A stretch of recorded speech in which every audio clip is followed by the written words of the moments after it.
Hi, welcome to holisticinvestment.in. Kotak Nifty Mid Cap 150 Momentum 50 Index Fundல நீங்கள் invest பண்ணீங்கன்னா long டேர்மில் அது உங்களுக்கு ஹெல்ப்ஃபுல்லாக இருக்குமா, இந்த ஃபண்ட் உங்களோட இன்வெஸ்ட்மெண்ட் போர்ட்ஃபோலியோக்கு ஒரு சூட்டபுளாக இருக்குமான்றது தான் நம்ம இந்த வீடியோவில் இன்டெப்த்தாக அனலைஸ் பண்ணி பார்க்க போகிறோம். ஸோ வாங்க நம்ம இப்போ வீடியோக்குள்ளே போகலாம். ஸோ அனலைஸ் பண்ணுறதுக்கு முன்னாடி Kotak Nifty mid cap 150 momentum 50 index ஃபண்ட்னா என்னன்றதை ஃபஸ்ட் நம்ம தெரிஞ்சுப்போம்.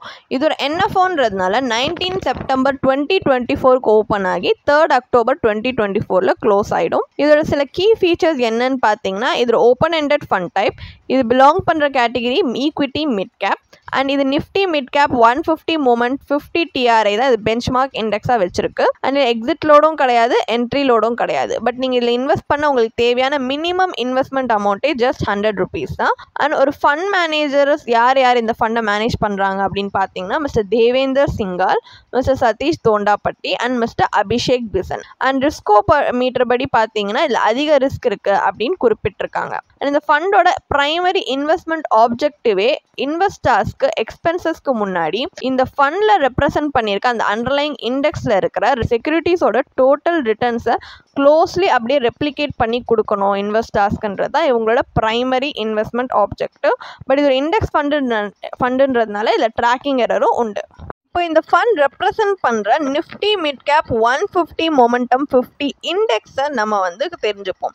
ஸோ இந்த இண்டெக்ஸ் பார்த்தீங்கன்னா நிஃப்டி மிட் கேப் 150 இதில் செலக்ட் பண்ணியிருக்கிற டாப் பர்ஃபார்மிங் 50 கம்பெனிஸோட பர்ஃபார்மன்ஸை ட்ராக் பண்ணுறது தான் இந்த இண்டெக்ஸோட எய்ம். ஸோ இந்த 50 கம்பெனிஸே எப்படி இந்த இண்டெக்ஸை செலக்ட் பண்ணியிருப்பாங்கன்னா, நார்மலைஸ் அந்தந்த கம்பெனியோட நார்மலைஸ் மொமெண்டம் ஸ்கோர் பேஸ் பண்ணி.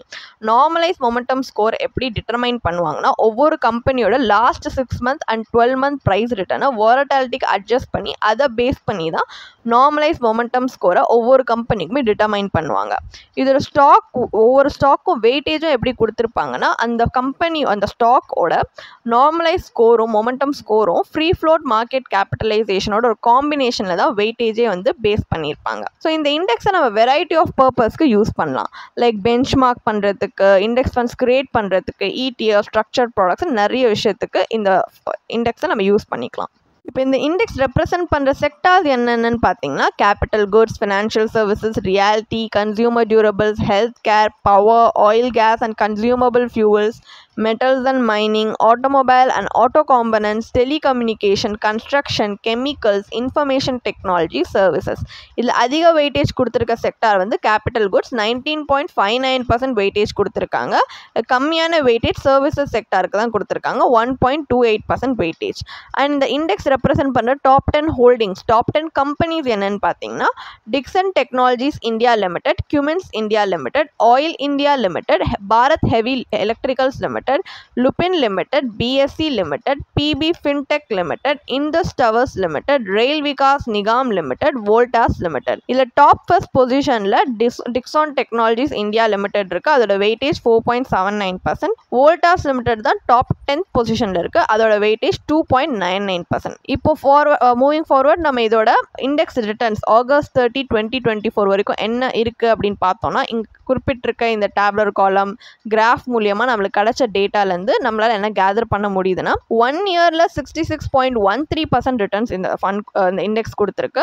5 yearsல 39.93% return and since Inception 25.39% returns கொடுத்துருக்கு. நீங்கள் இந்த இண்டெக்ஸையுமே க்ளோஸ்லி நீங்கள் அப்சர்வ் பண்ணிங்கன்னா உங்களால் பார்க்க முடியும். ஷார்ட் டேர்மில் நிறைய டிப்ஸ் அங்கங்கே இருந்தாலுமே லாங் டேர்மில் கன்சிஸ்டண்ட்டாகவே இது நல்லாவே பர்ஃபார்ம் பண்ணியிருக்கு. இப்போ நம்ம Kotak Nifty mid cap 150 momentum 50 index ஃபண்டை பற்றியும் அதை ரெப்ரசன்ட் பண்ணுற இண்டெக்ஸ் பற்றியும் நம்ம சில பேசிக் டீட்டெயில்ஸ் தெரிஞ்சுக்கிட்டோம். இப்போ இந்த ஃபண்டில் இன்வெஸ்ட் பண்ணால் நம்ம போர்ட்ஃபோலியோக்கு கரெக்டாக இருக்குமா இல்லையான்றது எப்படி அனலைஸ் பண்ணி தெரிஞ்சுக்க போகிறோம்னா, இதில் இன்வெஸ்ட் பண்ணால் என்ன மாதிரியான பொட்டன்ஷியல் ப்ரோஸ் அண்ட் கான்ஸ் இருக்குன்றது தான் நம்ம இப்போ அனலைஸ் பண்ணி பார்க்க போகிறோம். ஸோ ஃபர்ஸ்ட் பாசிட்டிவ், அதாவது அட்வான்டேஜ்லேருந்து ஸ்டார்ட் பண்ணலாம். இதில் ஒரு பெரிய அட்வான்டேஜ் பார்த்தீங்கன்னா மொமெண்டம் இன்வெஸ்டிங் ஸ்ட்ராட்டஜி. இந்த ஃபண்ட் ஒரு மொமெண்டம் இன்வெஸ்டிங் ஸ்ட்ராட்டஜி ஃபாலோ பண்ணுறதுனால இது ஃபோக்கஸ் பண்ணுற ஸ்ட்ராங் ஸ்டாக்ஸே பார்த்தீங்கன்னா அதில் ஸ்ட்ராங் ப்ரைஸ் பர்ஃபார்மன்ஸ் இருக்கிற மாதிரி ஸ்டாக்ஸில் தான் இவங்க ஃபோக்கஸே பண்ணுறாங்க.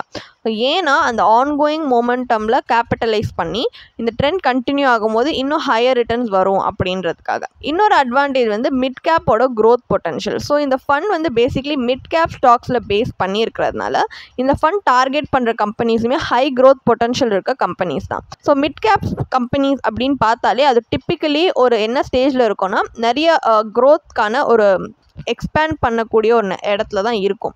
ஸோ இதனால பெட்டர் க்ரோத் ஆப்பர்ச்சுனிட்டிஸ் ஒரு லார்ஜ் கேப் ஸ்டாக்கோட இதுக்கு நிறைய இருக்குது. இன்னொன்று சிஸ்டமேட்டிக் ஸ்டாக் செலெக்ஷன். இந்த இண்டெக்ஸ் டாப் 50 மிட் கேப்ஸை ட்ராக் பண்ணுறதுனால, அதுவும் அது கம்ப்ளீட்லி அதோட மொமெண்டம் ஸ்கோர் பேஸ் பண்ணி ட்ராக் பண்ணுறதுனால இந்த சிஸ்டமேட்டிக் ஒரு டேட்டா ட்ரைவன் செலெக்ஷன் ப்ராசஸ் வந்து நம்மளுக்கு இதில் கிடைக்குது. ஸோ இதனால் என்ன ஆகுதுன்னா ஹியூமன் பயாஸ் இதில் கம்ப்ளீட்டாக எலிமினேட் ஆகி நம்ம கம்ப்ளீட்லி பர்ஃபார்மன்ஸ் மெட்ரிக்கை ரிலே பண்ணுறதுனால இன்னொரு ஆப்ஜெக்டிவான இன்வெஸ்ட்மெண்ட்டாக இருக்கும். ஏன்னா ஒரு ஃபண்ட் மேனேஜர் சொல்லும் போது அவங்களோட ஒப்பீனியன் கொஞ்சம் சப்ஜெக்டிவாக இருக்கலாம், ஒவ்வொருத்தருக்கும் டிஃபர் ஆகலாம். பட் நம்ம ஜஸ்ட் பர்ஃபார்மன்ஸ் மெட்ரிக்கில் மட்டும் ரிலே பண்ணுறதுனால ஒரு ஆப்ஜெக்டிவ் இன்வெஸ்ட்மெண்ட்டாக இதை எடுத்து பார்க்கலாம், just looking at the facts.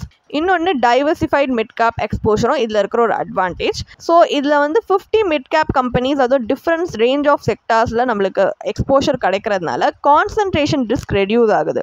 So ஒரு செக்டார் அண்டர் பர்ஃபார்ம் பண்ணாலுமே மற்ற செக்டார்ஸ் திரும்பி நம்ம ஃபண்டுக்கு ரிட்டர்ன் ட்ரைவ் பண்ண சான்சஸ் இருக்குது. ஸோ இதில் வந்து இன்னொரு லேயர் ஆஃப் டைவர்சிஃபிகேஷன் இந்த ஃபண்டில் நம்மளுக்கு கிடைக்குது. ஸோ இதான் வந்து இதில் இருக்க சில பொட்டன்ஷியல் அட்வான்டேஜஸ். இப்போ நெக்ஸ்ட் இதில் இருக்க பொட்டன்ஷியல் டிஸ்அட்வான்டேஜஸ் என்னன்னு பார்ப்போம். ஸோ ஒரு பெரிய டிஸ்அட்வான்டேஜ் வந்து ஹையர் வாலட்டாலிட்டி. ஸோ மிட் கேப்க்கு என்ன தான் பெரிய க்ரோத் பொட்டன்ஷியல் இருந்தாலுமே அதில் ஹையர் வாலட்டாலிட்டியும் இருக்குது. ஸோ ப்ரைஸஸ் ஒரு லார்ஜ் கேப் ஸ்டாக் கம்பேர் பண்ணால் அதிகமாகவே ஃப்ளக்சுவேட் ஆகும். அதனால் இந்த ஃபண்ட் இன்னும் ரிஸ்கியராக தான் இருக்கும் சப்போஸ் மார்க்கெட் இன்ஸ்டெபிலிட்டி பீரியட்ஸ் எல்லாம் பார்த்தீங்கன்னா. So next disadvantage risk of momentum reversal. Momentum investing எப்போ நல்லா ஒர்க் ஆகும்னா ட்ரெண்ட்ஸ் கண்டினியூ ஆகும்போது. இதே அந்த மொமெண்டம் போயிடுச்சு ரிவர்ஸ் ஆயிடுச்சுன்னா ஸ்டாக்ஸோட வேல்யூ குவிக்லி போகிறதுக்கு கம்மி சான்சஸ் இருக்குது. ஸோ இந்த ஃபண்ட் வந்து ஒரு ஷார்ப் டவுன் டர்ன் லைக் சடனாக மார்க்கெட் டைரக்ஷன் சேஞ்ச் ஆச்சுன்னா அதுக்கு ரொம்ப வல்னரபிளான ஒரு ஃபண்ட் இது. இன்னொன்று ஆக்டிவ் மேனேஜ்மெண்ட் கிடையாது. லைக் பாசிவ் ஃபண்டுன்றதுனால ஒரு ஆக்டிவ் ஃபண்ட் மேனேஜர் இந்த ஃபண்டில் கிடையாது. நமக்கு ஸ்ட்ராட்டஜிக் டிசிஷன் எடுத்து நம்மளுக்கு டைனாமிக்காக அலோகேஷன் பண்ணி கொடுக்குற மாதிரி. ஸோ இந்த போர்ட்ஃபோலியோ வந்து மொமெண்டம் மெட்ரிக்ஸ் பேஸ் பண்ணி தான் ரீபேலன்ஸ் பண்ணிகிட்டே இருப்பாங்க. ஸோ இதில் எந்த விதமான ஹியூமன் இன்டர்வென்ஷன் கிடையாது. சப்போஸ் மார்க்கெட் கிராஷ் ஆகுது, மார்க்கெட் கரெக்ஷன் பீரியடில் ஏதாவது ஒரு அந்த மாதிரி ஒரு ஸ்டெப் எடுக்கலாம்னா அந்த மாதிரி நம்மளால் பண்ண முடியாது. இன்னொன்று limited to mid cap stocks. இது ஒரு டிஸ்அட்வான்டேஜ் தான். ஏன்னா மிட் கேப் ஸ்டாக்ஸில் மட்டும் அதிக ஃபோக்கஸ் கொடுக்கறதுனால நம்மளுக்கு அந்த லார்ஜ் கேப் ஸ்டாக்கோட ஸ்டெபிலிட்டி கிடைக்காது.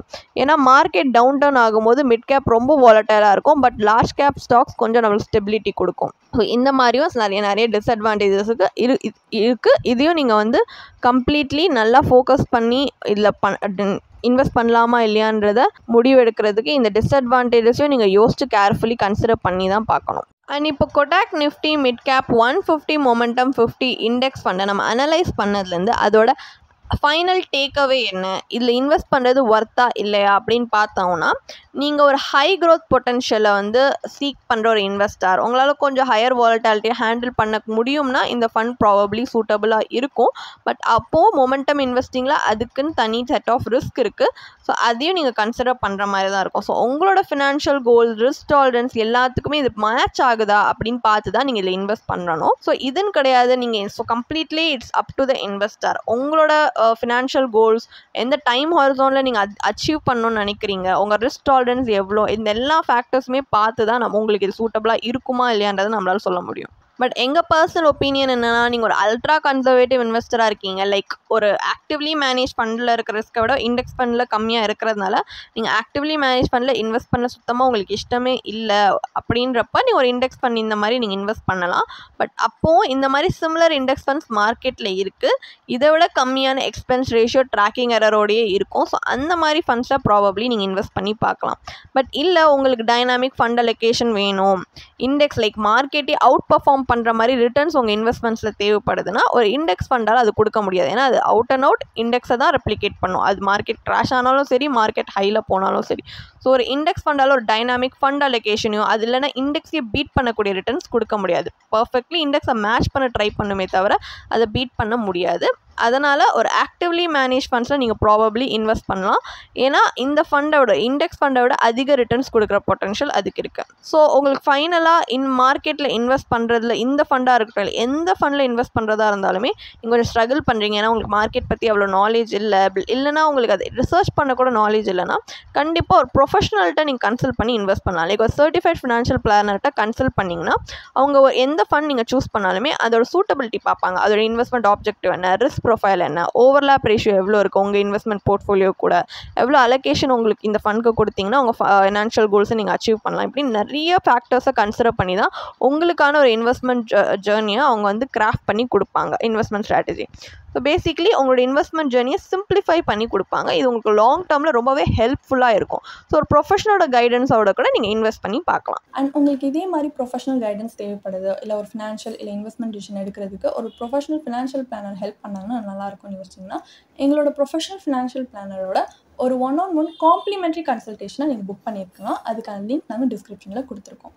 ப்ளஸ் நாங்கள் ரெகுலராக ஃப்ரீயாகவே லைவ் வெபினார்ஸ் கண்டக்ட் பண்ணுறோம். இந்த வெபினார்ஸில் நீங்கள் வந்து இன்வெஸ்ட்மெண்ட் இல்லை ஃபினான்ஷியல் இன்சைட்ஸை இந்த ஃபினான்ஸ் இண்டஸ்ட்ரியோட லீடிங் எக்ஸ்பர்ட்ஸ் மூலியமாகவே டேரெக்டாக கற்றுக்கலாம். ஸோ அதுக்கான ரெஜிஸ்ட்ரேஷன் லிங்க்கும் நாங்கள் டிஸ்கிரிப்ஷனில் கொடுத்துருக்கோம். உங்களுக்கு இந்த வீடியோ பிடிச்சிருந்துச்சுன்னா கண்டிப்பாக லைக் பண்ணுங்கள், சப்ஸ்கிரைப் பண்ணுங்கள். ஸோ நாங்கள் இன்னும் நிறைய ஃபினான்ஷியலி பெனிஃபிஷியல் கண்டென்ட்டோட உங்களை திரும்பி நெக்ஸ்ட் வீடியோவில் சந்திக்கிறோம். ஸோ இந்த வீடியோ பார்த்ததற்கு மிக்க நன்றி.